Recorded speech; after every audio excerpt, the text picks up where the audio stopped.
sekolah ini sudah menerapkan kurikulum 2013 atau kurikulum darurat?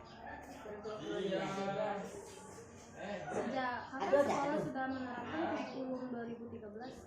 Bertahap dari tahun 2017. 2017 sampai sekarang. Iya. Kemudian apa harapan sekolah dengan pelaksanaan kurikulum 2013? Kurikulum K13 membantu siswa agar lebih aktif, lebih banyak siswa daripada guru. Jadi misalkan guru itu hanya motivator kan, siswa yang cari ide. Kalau dulu kan kita guru yang ngasih kan, jadi siswa itu cuma menerima. Tidak, pulang loh. Pulang. Kemudian apakah kurikulum 2013 sesuai dengan kebutuhan siswa dan pembelajaran? Ya, siswa. Karena sangat menyangkut dengan kehidupan sehari-hari. Contohnya seperti apa? Misalkan satu, kan dia tuh judulnya kekeluargaan. Dari judul kekeluargaan itu tadi pelajaran 30 kekeluargaan PPKN apa? Jadi pelajaran PPKN kekeluargaan adanya kasih sayang, peduli. Nah, saat matematika nanti ada juga di situ keluarganya. IPA. Jadi satu tema bisa berapa pelajaran. Kemudian bagaimana kesiapan ibu dalam mengimplementasikan kurikulum 2013? Kesiapannya pertama guru harus banyak paham materi, harus bisa mengaitkan dengan kehidupan, dengan materi pelajaran lainnya. Perangkat-perangkatnya juga media, jadi supaya siswa tuh lebih tertarik sama media pembelajaran, visual dan lain-lain. Lalu bagaimanakah interaksi guru dengan siswa selama kegiatan belajar mengajar berlangsung?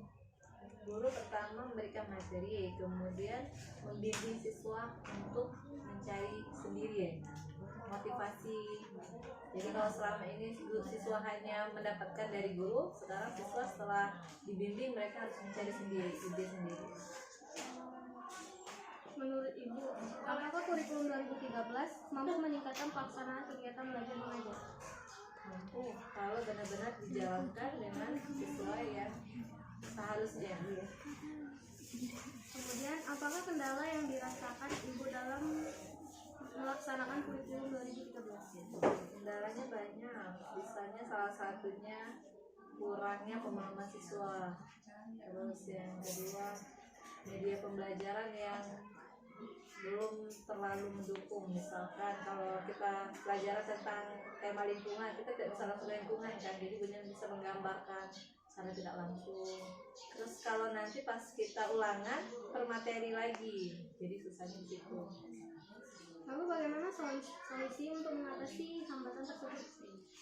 Kurikulum K13 ditambah dengan pelajaran lama, jadi bukunya tidak bisa hanya satu buku K13 tapi juga buku tambahan. Selanjutnya, apakah sebelum mengajar Ibu mempersiapkan program tahunan, semesteran, mingguan, dan harian? Ya, pasti. Menurut Ibu, apa itu silabus dan juga RPP? Silabus itu merangkum apa yang kita ajarkan dalam satu semester. Sedangkan RPP itu adalah rencana proses pembelajaran. Jadi apa yang kita ajarkan hari ini, kita sebutkan dulu materinya apa, langkah-langkahnya bagaimana, soal apa yang akan kita keluarkan.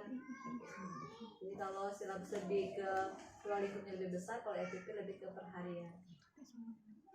Lalu apa manfaat dari silabus dan juga EPP yang sudah Ibu buat? Manfaatnya kita mengajar jadi lebih terencana. Jadi kita sudah tahu materi ini kan sekian bab, jadi harus ada sekian tahun, jadi kita bagi lagi per hari.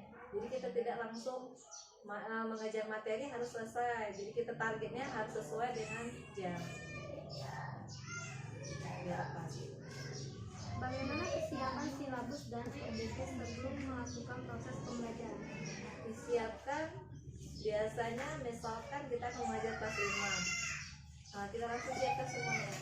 Tapi kalau RPP kita cek dulu kan tiap hari sesuai apa tidak. Jadi kalau disiapkan sebelum masuk semester. Silabus ya? Silabus RPP juga bisa. Tapi biasanya RPP tanggalnya kita buat kosong dan RPP ini sudah kita siapkan hari ini. Besok pas masuk tanggalnya kita buat 14.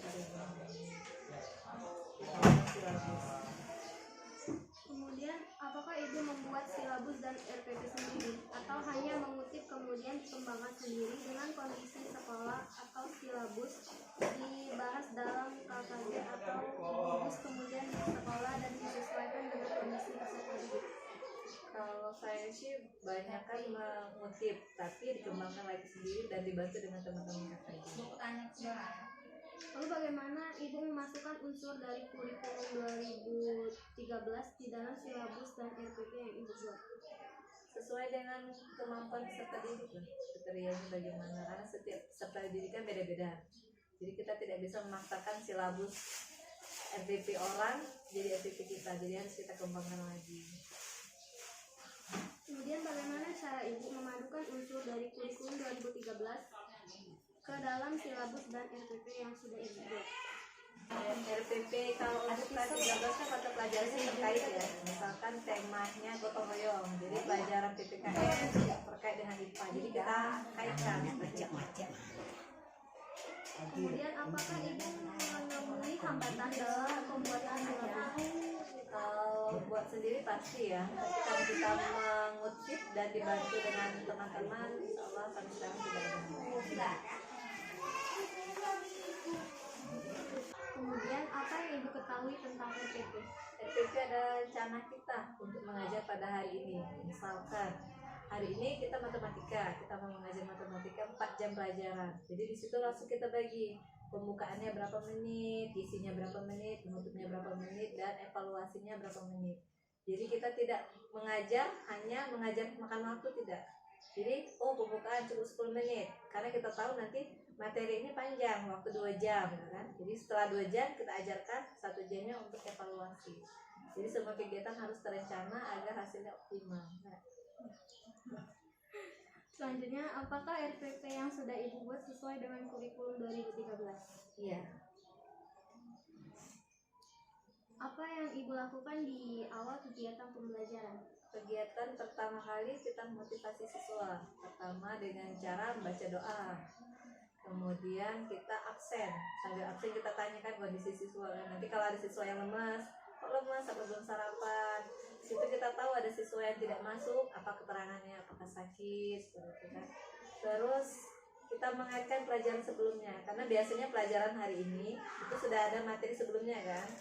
Kita ingatkan kembali. Nah, kalau sudah ingat, baru kita mulai pelajaran dengan ya tadi materinya, lalu bisa lanjut ke selanjutnya.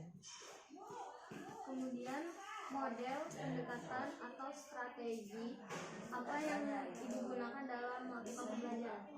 Tergantung dari materi. Bisa kalau misalkan materinya banyak bisa diskusi ketika ya kita buat kelompok diskusi. Kalau misalkan bisa materi kelompok anak-anak menggambar itu kan dia harus sendiri kan. Tapi kalau misalkan materinya harus banyak dapat dari kita, matematika kan mereka otomatis ada namanya mengajar biasa seperti itu. Jadi kalau dibilang sering dipakai tergantung kondisi ya. Kemudian apa saja buku pegangan yang Ibu gunakan dalam pembelajaran? Buku Yudhistira, Erlangga, terus ada buku tambahan lainnya, Balai Pustaka ya. Lalu media apa saja yang Ibu pernah atau sering gunakan dalam kegiatan pembelajaran? Media pembelajaran visual pernah, lihat video. Terus ada alat peraga juga, tergantung dari materi ya. Gambar bisa juga, poster. Kemudian aktivitas apa yang biasa Ibu lakukan dalam kegiatan akhir pembelajaran? Akhir pembelajaran biasanya rangkuman, kita ajak siswa bersama-sama merangkum kan. Kemudian evaluasi, berikan soal, PM, dan biasanya kalau sebelum pulang siapa yang bisa jawab angkat tangan baru boleh pulang dulu. Kemudian model penilaian apa yang biasa Ibu gunakan dalam pembelajaran? Ada penilaiannya, ada penilaian secara langsung, bisa tertulis, dan ada juga praktek. Selain itu, apakah Ibu menemui hambatan dalam melakukan penilaian? Iya, banyak. Salah satunya kurang kesiapan siswa.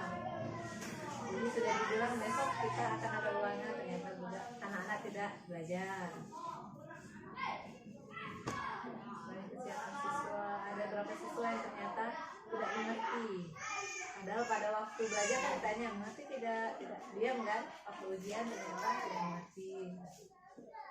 Lalu bagaimana solusi untuk mengatasi hambatan tersebut?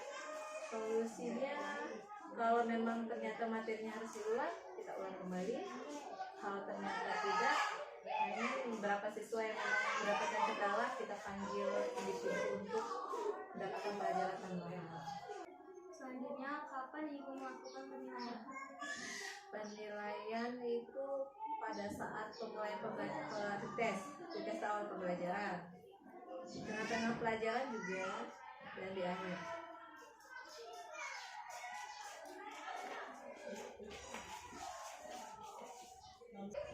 Selanjutnya, apa yang ibu ketahui tentang kurikulum paradigma baru? Kurikulum paradigma baru adalah kurikulum yang dimana siswa melakukan tatap muka yang baru ditambah dengan kegiatan proyek. Tapi kalau menurut saya kurikulum ini tidak cocok untuk lingkungan anak SD, apalagi di lingkungan sekolah kami. Pertama, tuntutannya terlalu berat. Proyek itu kan mereka harus meningkatkan kreativitas mereka. Dengan anak SD kreativitasnya masih terbatas. Terus yang kedua, untuk alat-alat proyek itu memakan biaya. Sedangkan SD kita ini termasuk anak-anak yang menengah ke bawah.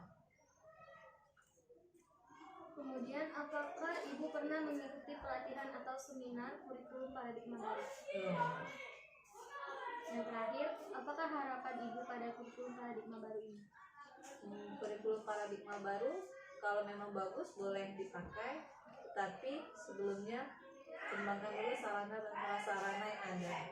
Jadi jangan hanya memaksa siswa, tetapi sekolah yang memfasilitasi terlebih dahulu, baru kita bisa motivasi siswa untuk lebih kreatif untuk proyek.